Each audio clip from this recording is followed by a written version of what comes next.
Hello guys, welcome back to my YouTube channel.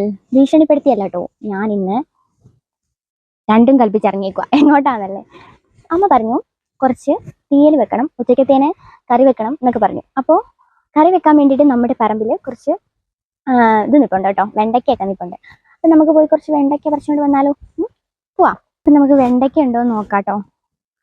ഞാനൊന്ന് താഴേക്ക് ഇറങ്ങട്ടെ, കുറച്ച് ചടങ്ങായതിരി ഇറങ്ങുന്നതൊക്കെ. ഇതാണ് നമ്മുടെ പച്ചക്കറിത്തോട്ടം.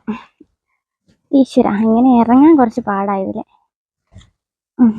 ഓക്കെ, നേരത്തെ ഒരു വീഡിയോ എടുത്തായിരുന്നു.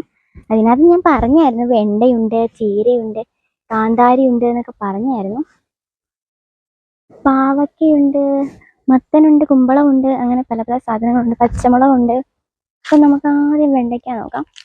ഇനി തണലത്തേക്കൊന്ന് പോട്ടെ കേട്ടോ, അവിടെ ഭയങ്കര വെയില എൻ്റെ അമ്മേ. ഓക്കെ, ചേട്ടാ ഇവിടെ പല പല സാധനങ്ങൾ നട്ടുവെച്ചിട്ടുണ്ട്. ഇവിടെ എന്തെങ്കിലും നാശമായിട്ടുണ്ടെങ്കിൽ അതെല്ലാം എൻ്റെ തലയിലിരിക്കും. അതുകൊണ്ട് നമുക്ക് വെണ്ടയ്ക്ക മാത്രം പറിക്കാം. അമ്മ പറിക്കുമോ വെണ്ടയ്ക്ക? വെണ്ടയ്ക്ക ഉണ്ട് കേട്ടോ, വെണ്ടയ്ക്ക കാണിച്ചു തരാവേ. കുറച്ച്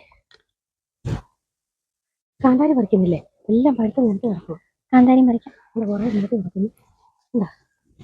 അപ്പൊ നമുക്ക് വെണ്ടയ്ക്കയും കാന്താരിയും ഒക്കെ പറിക്കാം കേട്ടോ. ഇപ്പൊ കുറെ വെണ്ടയ്ക്ക ഉണ്ട് കേട്ടോ. അപ്പൊ നമ്മൾ വെണ്ടയ്ക്ക പറിച്ചു. ഇനി നമുക്ക് എല്ലാത്തിലും വെണ്ടയ്ക്ക ഉണ്ടോ?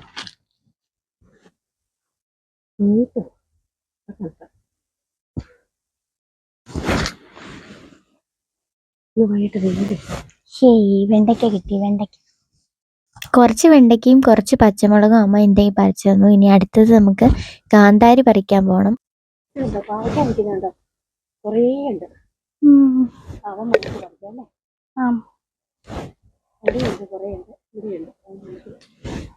ഒരുപാട് വലിയ തോട്ടമോ കടയിൽ കൊടുക്കാനോ അങ്ങനെയൊന്നും ഇല്ലെങ്കിലും നമുക്ക് വീട്ടിലേക്ക് ആവശ്യത്തിനുള്ള പച്ചക്കറികളൊക്കെ നമുക്ക് ഇവിടെ നിന്ന് കിട്ടുന്നുണ്ട് കേട്ടോ.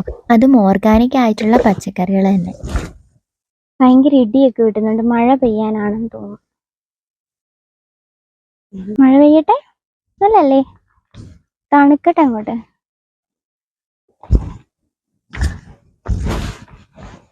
നീടപ്പൂവും പട്ടും ചുറ്റി നിന്നെ കാണുമ്പോൾ. ഗൈസ്, അപ്പം ഞങ്ങള് പച്ചക്കറിയൊക്കെ പറിച്ചു. ഇനി ഞങ്ങള് വീട്ടിൽ പോട്ടെ.